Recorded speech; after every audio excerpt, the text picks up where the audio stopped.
कहानी है रामपुर गांव की, जहां के मर्द महिलाओं को हमेशा नीचा दिखाने की कोशिश में रहते।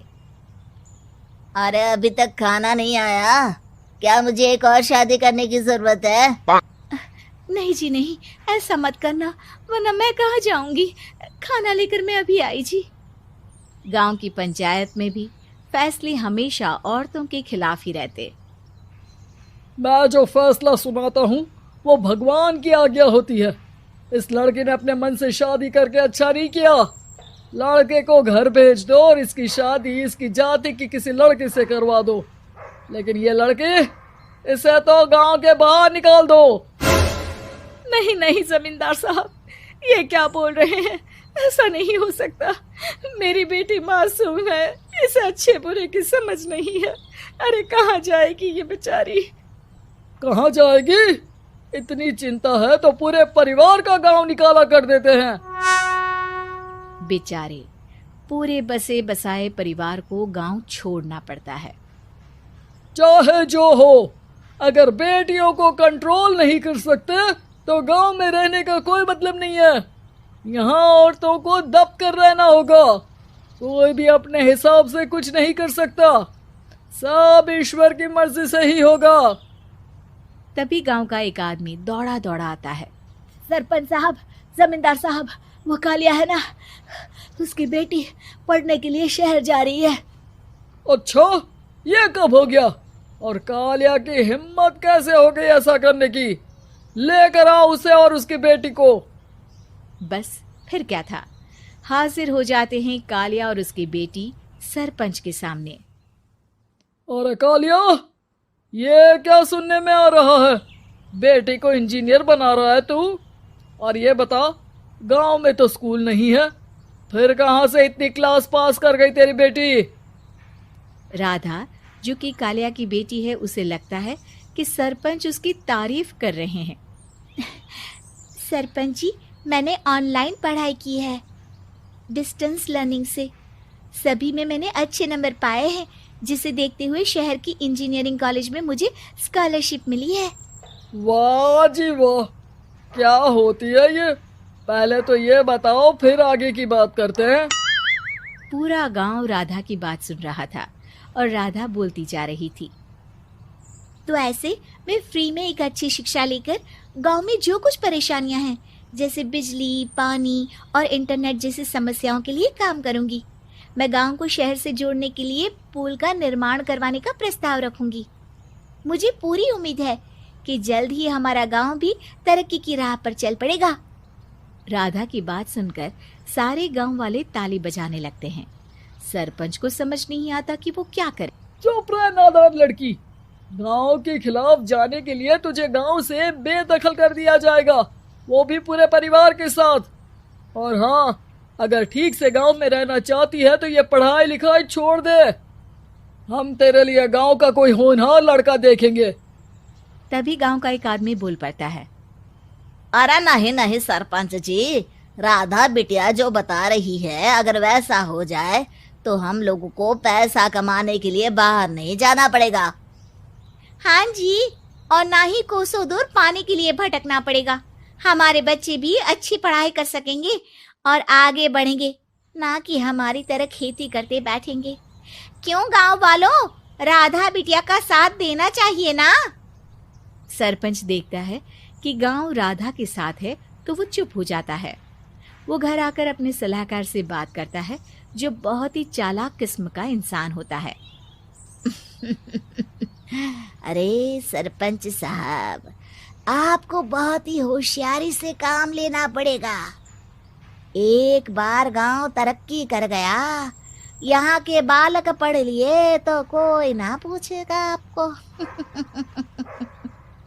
और फिर ये जो बेटा और बेटी है ना आपके, इनको भी आम लोगों की तरह ही जीवन जीना होगा। हाँ, लेकिन करे तो क्या करे? वो ना आप मुझ पर छोड़ दीजिए, बस मैं जैसा बोलूं करते जाइए।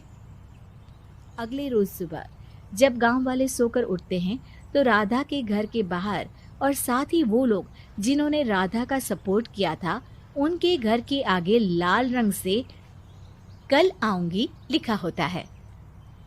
कल आऊंगी, यह क्या होता है? अरे यह तो खून से लिखा है, लगता है कोई भूत प्रेत या चुड़ैल का साया है। चलो सरपंच जी के पास चलते हैं। सभी सरपंच के पास जाकर उसे सारी बात बताते हैं। अरे ये तो बड़ी मुश्किल की बात है। चलो मैं एक बाबा को जानता हूँ, उन्हें बुला लेता हूँ। सरपंच बाबा को लेकर गांव के घर के बाहर जाता है। ओहो, तो ये वो चुड़ैल है जो उन लोगों को निशाना बनाते हैं जो गांव को बदलने का सपना देखते हैं। वो गांव को ऐसे ही संपन्न देखना चाहती है। वो नहीं चाहती कि कोई बाहरी यहाँ का कायाकल्प करे। क्या तुम लोगों में से किसी ने गांव को बदलने की सोच रखी है? तभी राधा की माँ रोते रोते आती है। मेरी राधा घर से गायब हो गई है। अरे कोई तो बचाओ, मेरी बच्ची कहाँ गई?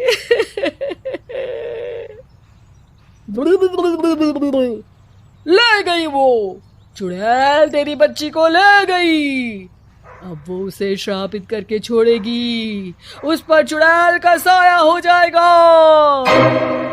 तभी बुरी सी हालत में राधा भी वहां आ जाती है। उसके बाल चुड़ैल की तरह फैले होते हैं और कपड़ों में खून लगा होता है।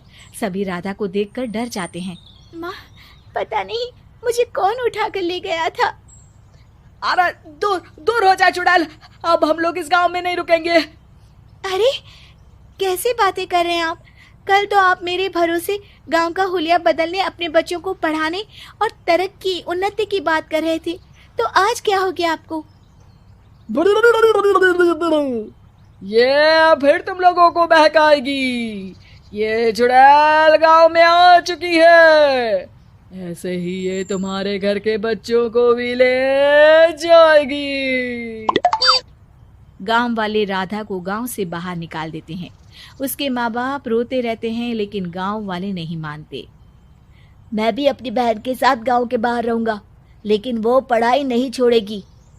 वहीं सरपंच के घर पर सलाहकार कहता है।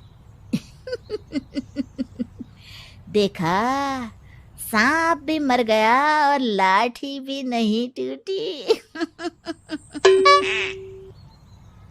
लेकिन अगले ही दिन सरपंच के घर के बाहर भी वही शब्द लिखे होते हैं। और फिर सरपंच की बीवी कहती है, हमारी बेटी को किसी ने अगवा कर लिया है। तभी राधा का भाई वहां आ जाता है। अरे गांव वालों, मैंने सरपंच जी की बेटी को देखा था। वो चुड़ैल उसे उठाकर ले जा रही थी। अरे क्या मजाक कर रहे हो? नहीं नहीं सरपंच जी, आप नहीं जानते। वो चुड़ैल अब आपकी बेटी में आ जाएगी, जैसे राधा के अंदर आ गई थी।